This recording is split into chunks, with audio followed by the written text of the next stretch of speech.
ሰላም ጤና ይስጥልን የተወደዳችሁ የመሰረት ሚዲያ ቤተሰቦች በማስከተል የተለያዩ መረጃዎችን እናቀርባለን።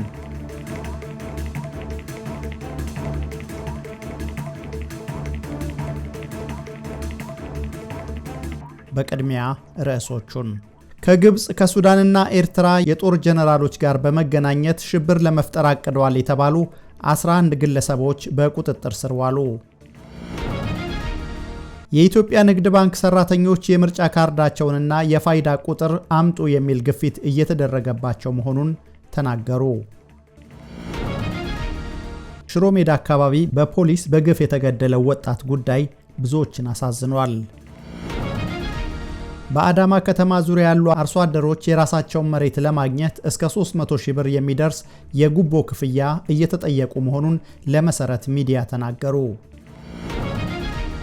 በአዲስ አበባ የመምህራን መኖሪያ ቤት ግንባታ እንዲጀመር ትዕዛዝ መተላለፉ ተሰማ። መምህራን ደግሞ ለሚዲያዎች መረጃ እንዳይሰጡ ጥብቅ ማስጠንቀቂያ ተሰጥቷቸዋል። በሁለት የፌዴራል የመጀመሪያ ፍርድ ቤት ዳኞች ላይ ተፈጸመ የተባለ ግፍና የአፈጉባኤ ታገሰ ጫፎ ዝምታ አነጋጋሪ መሆኑ ተሰማ። በውጭ ጉዳይ ኢንስቲትዩት ውስጥ የተንሰራፋው የሙስናና አስተዳደራዊ በደል መረብ ዝርዝር የምርመራ ሪፖርት የዝግጅታችን አካል ነው። መረጃዎቹን በዝርዝር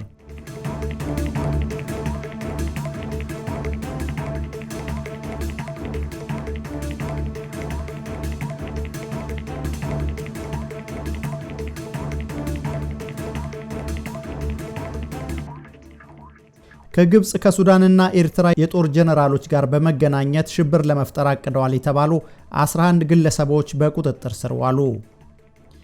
በአዲስ አበባ ከተማ ውስጥ ከግብጽ ከሱዳንና ከኤርትራ የጦር ጀነራሎች ጋር ግንኙነት በመፍጠር በመዲናዋ በአራቱም አቅጣጫዎች ሽብር ለመፍጠር ሲንቀሳቀሱ ነበር የተባሉ 11 ተጠርጣሪዎች በቁጥጥር ስር መዋላቸውን የፌዴራል ፖሊስ አስታውቋል። ምርመራውን የያዘው ፖሊስ ለፌዴራሉ ከፍተኛ ፍርድ ቤት ልደታ ምድብ የህገ መንግስትና የጸረ ሽብር አንደኛ ወንጀል ችሎት እንዳመለከተው ተጠርጣሪዎቹ የከተማ ትጥቅ ትግል ለማካሄድ በማሰብ ከነዚሁ የውጭ ሀገር የጦር መሪዎች ጋር ቀጥተኛ ግንኙነት በመፍጠር እቅድ ሲያወጡ ነበር። ፖሊስ ለችሎቱ ባቀረበው ዝርዝር መረጃ ተጠርጣሪዎቹ የኢትዮጵያ ቃል ኪዳን ድርጅት በሚል ስያሜ 7 የሥራ አስፈጻሚዎችን ጨምሮ 22 አባላትን ያቀፈ የሽብር ቡድን ማዋቀራቸውን ገልጿል።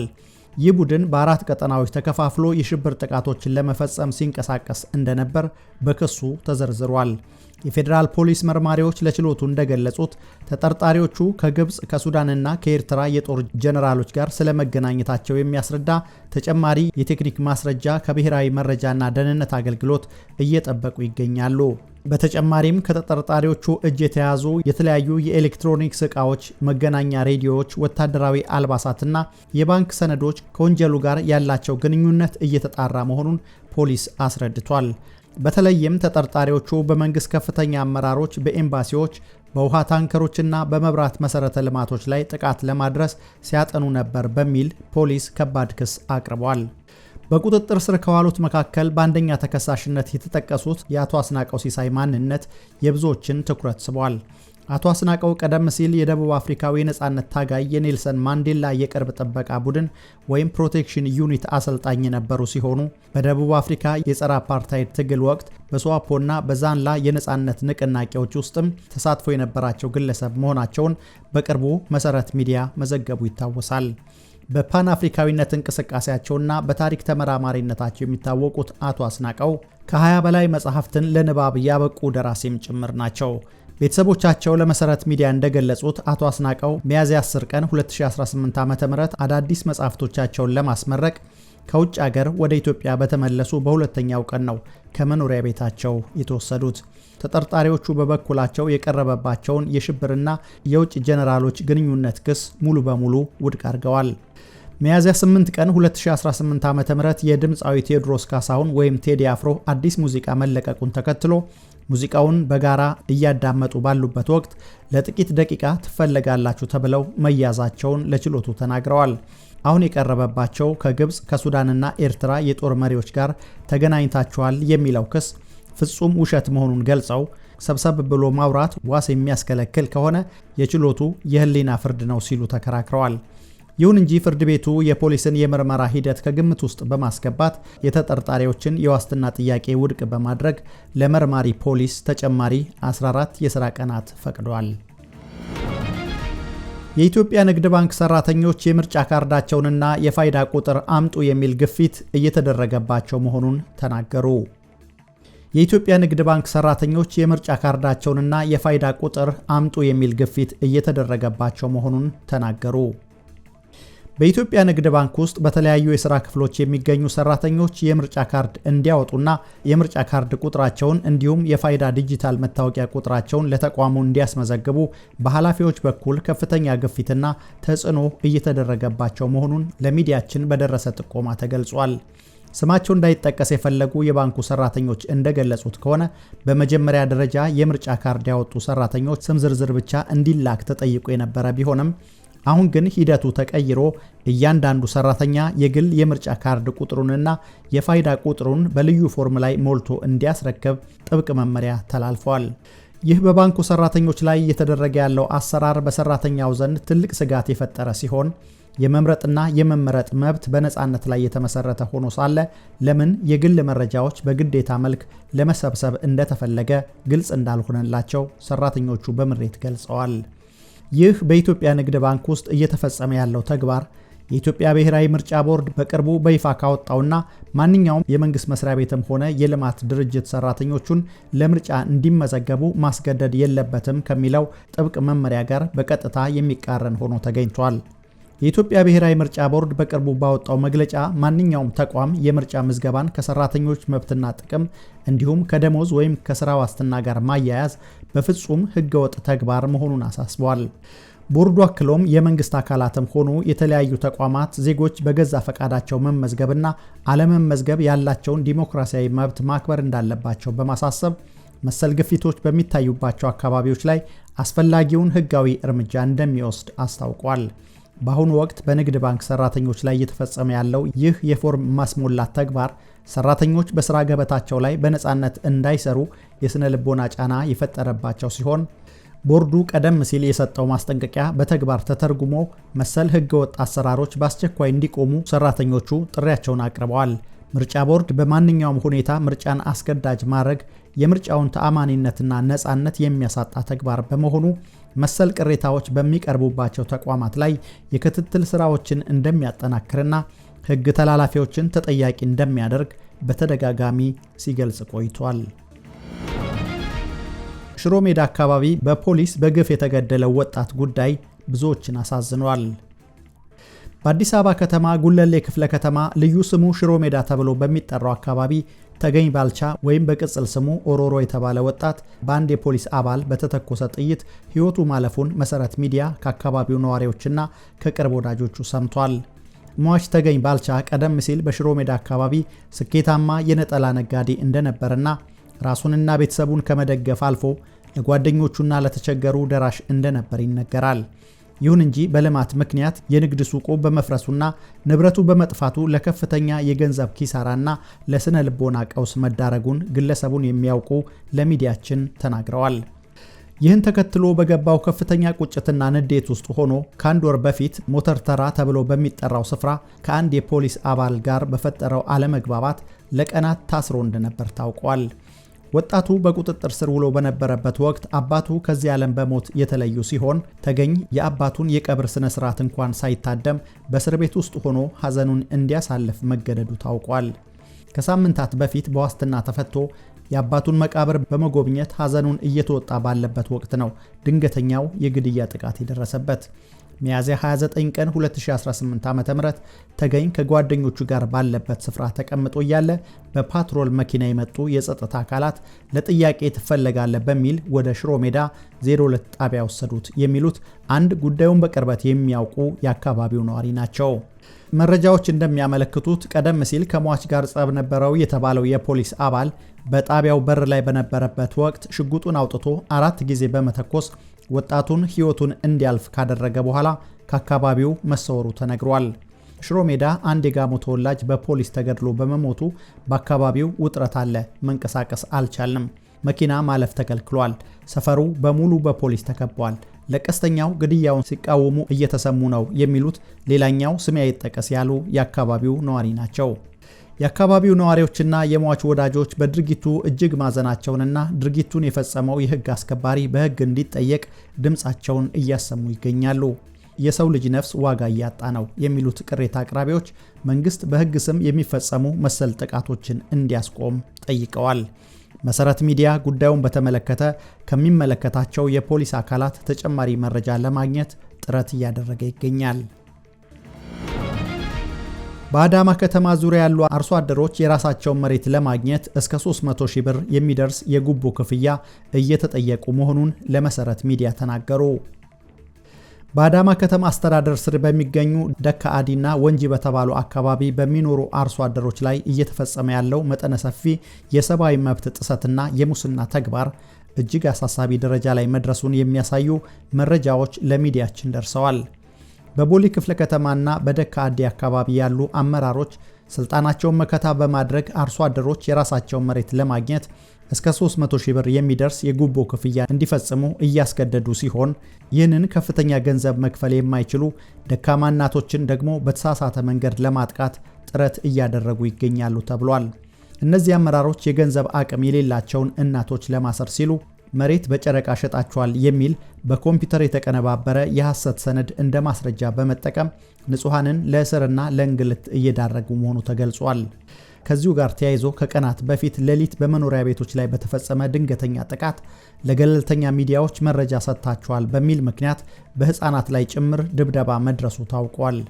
በወቅቱ የጸጥታ ኃይሎች ቤታቸውን ሰብረው በመግባት በፈጸሙት ድብደባ 2 ህፃናት በጽኑ ቆስለው የሚገኙ ሲሆን በአሁኑ ሰዓት ያለምንም የሕክምና እርዳታ በእስር ቤት ውስጥ እንዲቆዩ መደረጉ ጉዳዩን ይበልጥ አሰቃቂ አድርገዋል ብለው ለመሰረት ሚዲያ የተናገሩት አንድ የአካባቢው ነዋሪ ናቸው። በወንጂ ወረዳ የባቴ ገርማማ ዞንም የገጠር ኮሪደር ልማትን ሽፋን በማድረግ አርሶ አደሩን ከመሬት የማፈናቀል ስራ እየተሰራ መሆኑን ነዋሪዎች ተናግረው የአካባቢው አመራሮች የወጣቶችን ሞራል በሚነኩ ስድቦች በማንቋሸሽና ወደ ጫካ ግቡ የሚሉ ወደ ግጭት የሚያመሩ ንግግሮችን በመጠቀም ህዝቡን ለከፋ ችግር እየገፋፉት ይገኛሉ ተብሏል። የከተማዋ ከፍተኛ አመራሮች ለተጎጂዎች ጥያቄ ተገቢውን ምላሽ ከመስጠት ይልቅ የቀረበውን አቤቱታ የጠላት ሚዲያ ወሬ ነው በማለት እያጣጣሉት እንደሚገኙ የሰማን ሲሆን ቅሬታ የሚያቀርቡ ሰዎችም መሬት ስር እናስራቸዋለን በሚል ማስፈራሪያ ድምፃቸውን ለማፈን እየሞከሩ ነው ተብሏል። በአሁኑ ወቅት ለህይወቷ ሰግታ የተደበቀች አንዲት ተጎጂ ለኢትዮጵያ ሰብአዊ መብት ኮሚሽን አቤቱታ ለማቅረብ ጥረት እያደረገች ሲሆን የታሰሩት እናቶችና ህፃናት ያሉበት ቦታም በግልጽ ይታወቃል። ይህ በንጹሃን ላይ እየደረሰ ያለው ግፍ በአስቸኳይ እንዲቆምና የታሰሩ ህፃናት የህክምና እርዳታ እንዲያገኙ የዓለም አቀፍ ማህበረሰብና የሚመለከታቸው አካላት ትኩረት እንዲሰጡ አግዙን በማለት ሌላ የአካባቢው አዛውንት በስልክ ለሚዲያችን ተናግረዋል። ለዘገባው ግብአት የሚሆኑ የተጎጂዎችንና የኃላፊዎችን ስልክ ቁጥሮችም ለመገናኛ ብዙሃን አቅርበዋል። የአካባቢው ኃላፊዎች ግን ጥያቄውን ከሰሙ በኋላ ስልክ ዘግተዋል። በአዲስ አበባ የመምህራን መኖሪያ ቤት ግንባታ እንዲጀመር ትዕዛዝ መተላለፉ ተሰማ። መምህራን ደግሞ ለሚዲያዎች መረጃ እንዳይሰጡ ጥብቅ ማስጠንቀቂያ ተሰጥቷቸዋል። በአዲስ አበባ ከተማ ለሚገነቡ የመምህራን መኖሪያ ቤቶች የቦታ ርክክብ ተደርጎ ግንባታ እንዲጀመር ትዕዛዝ መተላለፉ ተሰምቷል። ከመንግስት ባለስልጣናት ዘንድ መምህራኑ መረጃዎችን ለውጭ አካል ላሏቸው ሚዲያዎች አሳልፈው እንዳይሰጡ የሚከለክል ጥብቅ ማስጠንቀቂያም መሰጠቱን ተረድተናል። መሰረት ሚዲያ የሚመለከታቸው የውስጥ መረጃዎችና የፎቶ ማስረጃዎች እንደሚያሳዩት በስድስቱም የግንባታ ሳይቶች ላይ የቦታ መለኪያ XY ኮኦርዲኔት ርክክብ ተከናውነው ኮንትራክተሮች ስራ እንዲጀምሩ መመሪያ ተላልፈዋል። ከዚህ የሥራ ትዕዛዝ ጎን ለጎንም መምህራኑ በማህበራቸው የቴሌግራም ግሩፖች ላይ የሚያደርጓቸው ውይይቶች ምስጢራዊነታቸው ተጠብቆ እንዲቆይና ለሶስተኛ ወገን በተለይም ለገለልተኛ ሚዲያዎች እንዳይጋለጡ እንዲሁም መብታቸውን የመጠየቅ ሂደቱን ወደ ፖለቲካዊ አጀንዳ እንዳይቀይሩት የሚል ጥብቅና ግልጽ ማስጠንቀቂያ ተሰጥቷቸዋል። መምህራኑ መረጃዎችን ከመንግስት መዋቅርና ከትምህርት ቢሮ ብቻ እንዲቀበሉ የታዘዘ ሲሆን ከዚህ ውጭ የሚደረጉ እንቅስቃሴዎች የጥፋት ኃይሎች መጠቀሚያ ያደርጓቸዋል በሚል ቃና የተሰጠው መመሪያ መምህራኑ በገንዘባቸውና በቤታቸው ጉዳይ ላይ ያላቸውን የመጠየቅ መብት የሚገድብ ነው ተብሎ ተተርጉሟል። የአዲስ መመሪያና የግንባታ ጅማሮ ዜና የወጣው ከ6 ወራት በፊት በከንቲባ አዳነች አቤቤ አማካኝነት በለሚ ኩራ ክፍለ ከተማ የመሰረት ድንጋይ የተጣለለት ፕሮጀክት እስካሁን መሬት ላይ የሚታይ ተጨባጭ ስራ ባለመጀመሩ መምህራኑ ከፍተኛ ምሬትና ተስፋ መቁረጥ ውስጥ በሚገኙበት ወቅት ነው። እነዚህ ከ6000 በላይ የሚሆኑ መምህራን ቤቱን ለማግኘት ሲሉ 25 በመቶ የሚሆነውን ቅድመ ክፍያ እንዲከፍሉ በተጠየቁት መሰረት አብዛኛው መምህር የኑሮ ውድነቱን ተቋቁሞ ከወዳጅ ዘመድና ከባንክ ተበድሮ በአጠቃላይ ወደ 3.8 ሚሊዮን ብር የሚጠጋ ገንዘብ ገቢ ማድረጉ ይታወሳል። ይሁን እንጂ ግንባታው በተገባው ቃል መሰረት በአጭር ጊዜ ተጠናቆ ርክክብ ባለመደረጉ መምህራኑ ባልተገነባና ገና መሰረቱ ባልወጣ ቤት ለተበደሩት ገንዘብ በየወሩ ከፍተኛ ወለድ እንዲከፍሉ መገደዳቸው የኑሮ ጫናውን አክብዶባቸዋል። ባዶ ሆዳችንን እያስተማርንና በኪራይ ቤት እየተሰቃየን በሌለ ቤት ወለድ እየከፈልን መቆየት አልቻልንም በሚል መምህራኑ ሲያቀርቡት የነበረው አቤቱታ እስካሁን ተገቢውን ምላሽ ከማግኘት ይልቅ አሁን ላይ ዝም በሉ የሚል ማስጠንቀቂያ መታከሉ ጉዳዩን ይበልጥ አነጋጋሪ አድርጎታል። መንግስት በአሁኑ ወቅት የአዲስ አበባ ሳይንስና ቴክኖሎጂ ዩኒቨርሲቲ ወይም አስቱ ባለሙያዎች በተገኙበት ግንባታው በይፋ እንደሚጀመር ቢገልጽም መምህራኑ ግን ይህ በእውነት የግንባታ ጅማሮ ወይስ የጩኸታችን ማፈኛ ስልት የሚል ጥርጣሬ አላቸው። በተለይም ባለፉት ጥቂት ዓመታት ውስጥ በተለያዩ ማህበራት ስም እስከ 5 ቢሊዮን ብር የሚደርስ ገንዘብ ከመምህራን ተሰብስቦ እስካሁን አንድም መምህር ቤት አለመረከቡ ፕሮጀክቱ ላይ ያለው አመኔታ ዝቅተኛ እንዲሆን አድርጎታል። ባለስልጣናቱ መምህራኑን መረጃ ትስጡ፣ የግሩፕ ገጻችሁን ዝጉ ብለው ማዘዛቸው ግልጽነትን የሚያጠፋና በቢሊዮን የሚቆጠር የህዝብ ገንዘብ የገባበትን ፕሮጀክት ከተጠያቂነት የሚያሸሽ መሆኑን ታዛቢዎች ይናገራሉ። መሰረት ሚዲያ የመምህራኑን ድምጽ በማክበር እውነታውን በመፈለግ ጉዳዩን በቅርበት መከታተሉን የሚቀጥል ይሆናል። በሁለት የፌዴራል የመጀመሪያ ፍርድ ቤት ዳኞች ላይ ተፈጸመ የተባለው ግፍና የአፈጉባኤ ታገሰ ጫፎ ዝምታ አነጋጋሪ መሆኑ ተሰማ። በሁለት የፌዴራል የመጀመሪያ ደረጃ ፍርድ ቤት ዳኞች ከስራ የመሰናበት ጉዳይና በህዝብ ተወካዮች ምክር ቤት አፈ ጉባኤ ዘንድ የታየው ዝምታ በፍትህ ስርዓቱ ላይ ጥያቄ እያስነሳ መሆኑ ተሰማ። ከሳሽም ዳኛም አንድ አካል። ጉዳዩ የሚጀምረው የዳኞች አስተዳደር ጉባኤ በሁለት የፌዴራል የመጀመሪያ ደረጃ ፍርድ ቤት ዳኞች ላይ የስንብት ውሳኔ ማሳለፉን ተከትሎ ነው። በዳኞች አስተዳደር ጉባኤ የዲሲፕሊን ኮሚቴ ሰብሳቢ የሆኑት አቶ ፉአድ ኪያር በዳኞች ላይ ክስ አቅራቢው እሳቸው ሆኖ ሳለ በራሳቸው ክስ ላይ ደግሞ ውሳኔ ሰጪ ሆነው መገኘታቸውን የፍርድ ቤት ሪፖርተራችን ምንጮቹን አነጋግሯል። ይህ አሰራር የማይፈለጉ ዳኞችን ምክንያት ፈልጎ ለማሰናበት የተዘረጋ ስልት ነው የሚል ቅሬታ አስነስቷል። በተለይም ተሰናባቾቹ ዳኞች በተከሰሱበት ዓመት የላቀ አፈጻጸም በማሳየት ተሸላሚ የነበሩ መሆናቸው ነገሩን ግራ አጋቢ አድርገዋል። የቋሚ ኮሚቴው ምርመራና ውጤት የዳኞች አስተዳደር ጉባኤ ስንብት ውሳኔ ለፓርላማው ካቀረበ በኋላ ምክር ቤቱ ጉዳዩን ለሕግና ፍትህ ጉዳዮች ቋሚ ኮሚቴ መርቶት ነበር።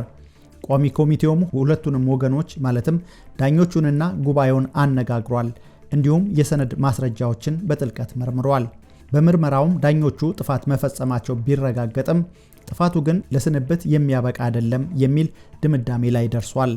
በመሆኑም ዳኞቹ ከስንብት ውሳኔ ተመልሰው በሌላ ቅጣት ታርመው ወደ ስራቸው እንዲመለሱ የሚል የውሳኔ ሐሳብ በ16 ገጽ ዝርዝር ሰነድ አዘጋጅቶ ለዋና አፈ ጉባኤው፣ ለምክትል አፈ ጉባኤዋና ለመንግስት ዋና ተጠሪ ሚኒስቴር ግንቦት 27 ቀን 2016 ዓ.ም በደብዳቤ ማቅረቡን ምንጮቻችን ያስረዳሉ። የአፈ ጉባኤው ዝምታና የ2 ዓመት ጥበቃ። ቋሚ ኮሚቴው ሚዛናዊ የሆነ የውሳኔ ሐሳብ ቢያቀርብም አፈ ጉባኤ ታገሰ ጫፎ ጉዳዩን ለምክር ቤቱ ጠቅላላ ጉባኤ ሳያቀርቡ እስከ ዛሬ መቆየታቸው ተገልጿል። ምክትል አፈ ጉባኤዋም ሆኑ የመንግስት ዋና ተጠሪ ሚኒስትሩ ጉዳዩ የት ደረሰ ብለው ባለመጠየቃቸው ዳኞቹ ለ2 ዓመት ያህል በፍትህ መጠበቂያ መቀመቅ ውስጥ እንዲቆዩ ተደርገዋል ተብሏል። ባለሙያዎች እንደሚሉት ቋሚ ኮሚቴው የሄደበት ርቀትና የሰጠው ሚዛናዊ ውሳኔ የሚመሰገን ቢሆንም በአፈ ጉባኤው ቢሮ ያለ መዘግየት ግን የዳኞችን መብት ከመጣስ ባለፈ በፍትህ አስተዳደሩ ላይ ጥቁር ነጥብ እየጣለ ይገኛል። በውጭ ጉዳይ ኢንስቲትዩት ውስጥ የተንሰራፋው የሙስናና አስተዳደራዊ በደል መረብ ዝርዝር የምርመራ ሪፖርት። የውጭ ጉዳይ ኢንስቲትዩት የሀገሪቱ የዲፕሎማሲ ስትራቴጂ የሚቀይስ ብሔራዊ ተቋም መሆኑ ቀርቶ በአሁኑ ወቅት በጥቂት አመራሮች ዘዋሪነት እንደ መንግስታዊ ተቋም ሳይሆን እንደ አንድ የግል ድርጅት ወይም PLC እየተመራ እንደሚገኝ የደረሰንን ጥቆማ ይዘን ማጣራት የጀመርነው ከሳምንታት በፊት ነበር። በተለይም በዋና ዳይሬክተሩ አቶ ጃፋር በድሩና በሰው ሀብት ስራ አስፈጻሚዋ ወይዘሪት ደስታ ሰይፎ አማካኝነት የሚፈጸመው በደል ከፍተኛ መሆኑን ሰራተኞቹ አምርረው ለሚዲያችን ተናግረዋል። ተቋሙ ለአንድ ግለሰብ ጥቅም ተገዢ እንዲሆን መደረጉን ተከትሎ የኢንስቲትዩቱ ህልውናና ብሔራዊ ተልዕኮ ከፍተኛ አደጋ ላይ ወድቋል። አመራሩ ተቋሙን ከህዝብና ከመንግስት ቁጥጥር ውጪ በማድረግ የራሳቸውን የግል ፍላጎት የሚያስፈጽሙበት መድረክ አድርገውታል የሚሉት ሰራተኞቹ መንግስት ስለ ጉዳዩ ብዙ መረጃ ቢኖረውም ዝምታን መርጧል ይላሉ። የሰው ሀብት አስተዳደርና የስነ ልቦና ጫና። በተቋሙ ውስጥ የሚታየው የአስተዳደር በደል በሰራተኞች ላይ ከባድ ሞራላዊና አካላዊ ጉዳት እያደረሰ እንደሚገኝ ሚዲያችን ተመልክቷል። የሰው ሀብት ስራ አስፈጻሚዋ ወይዘሪት ደስታ ሰይፉ ከዋና ዳይሬክተሩ ጋር በመሆን አንጋፋ ተመራማሪዎችና ሰራተኞችን ያለምንም በቂ ምክንያት የማሰናበት፣ የማንገላታትና ከደረጃ ዝቅ የማድረግ ስልታዊ እርምጃዎችን እየወሰዱ እንደሆነም ደርሰንበታል።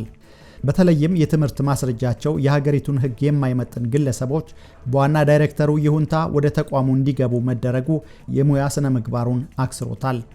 ከዚህም በላይ አመራሩ በሰራተኛው መካከል የብሔርና የሃይማኖት ልዩነትን በመፍጠር ከፋፍለ ግዛ የሚለውን ስልት በመከተል የሥራ አካባቢውን መርዛማ አድርገውታል የሚሉት ሚዲያችን ያነጋገራቸው የተቋሙ ሰራተኞች ናቸው። የፋይናንስ ብክለትና የተደራጀ ምዝበራ።